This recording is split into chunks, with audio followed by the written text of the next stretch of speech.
வேலை முடிஞ்சிருச்சு, நான் கிளம்புறேன். ஏய், நீ எங்களுக்கு கொடுக்கறேன்னு சொன்னல, அந்த பொருள் எங்க இருக்கு? இப்பதானே நீங்க அதை வந்து வாங்கிட்டு ஐயோ ஏமாந்துட்டனா?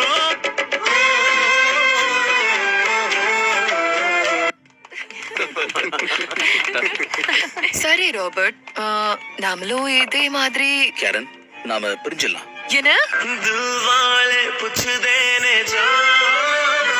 ஏன்னா நீ அந்த அளவுக்கு இன்டெலிஜென்ட்டா எனக்கு தோணும். நான் கிளம்புறேன். சந்தோஷமா இரு. ராபர்ட், உங்க அடுத்த மிஷன் என்னன்னு சொல்றேன். நேஷனல் யூனிட்டி பார்ட்டியை சேர்ந்த டோனவன் டெஸ்மண்ட் தான் உங்களுடைய அடுத்த டார்கெட். அதனால இவன் கிட்ட நெருங்கி இவனோட பிளான் என்னங்கிறத கண்டுபிடிக்கணும். இந்த மிஷனை முடிக்கணும்னா நீ கல்யாணம் பண்ணி குழந்தையும் பெத்துக்கணும். 7 நாள் எப்படி குழந்தைய பத்திக்க முடியும்? சாம்பார் அப்ப எனக்கு ஆனியா எங்க இருக்கிறதுலயே ஆனியா தான் புத்திசாலி. இந்த இவனுக்கு ஒரு சீட் எடுத்து பாருங்க ஐயா, வெறும் பொய்யா சொல்லிக்கிட்டு தெரியல. கிராஸ்வேர்ட் பஸ்ல இவ்வளவு சின்ன குழந்தை எப்படி சால்வ் பண்ணும்? ஆனா என்ன பொறுத்த வரைக்கும் இது ஒரு சின்ன பசங்க விளையாட்டு தான்.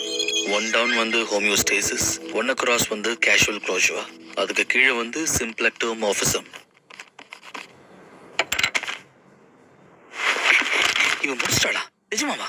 ஆளை பார்த்தா டம்மி பீஸா இருக்க, பயங்கரமான ஆளா இருக்கேடா.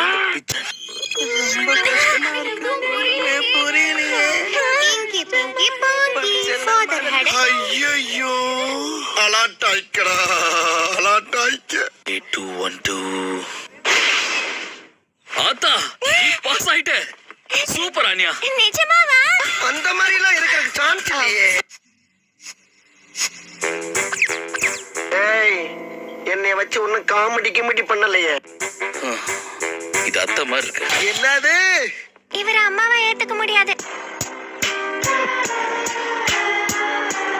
நீ ஒரு ஸ்பை தானடா, அப்ப என்னோட கெட்டப்ப கொஞ்சம் பெட்டரா பண்ணிருக்கலாம்ல.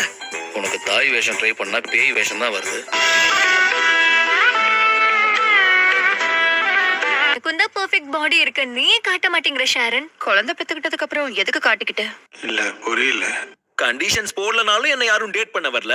நீ இவ்ளோ கண்டிஷன்ஸ் போட்டா அப்ப தேவதையா தான் இருக்கணும். நீ ரொம்ப பாவண்டா. நான் என்ன பார்த்து ஃபீல் பண்ண சொல்லல.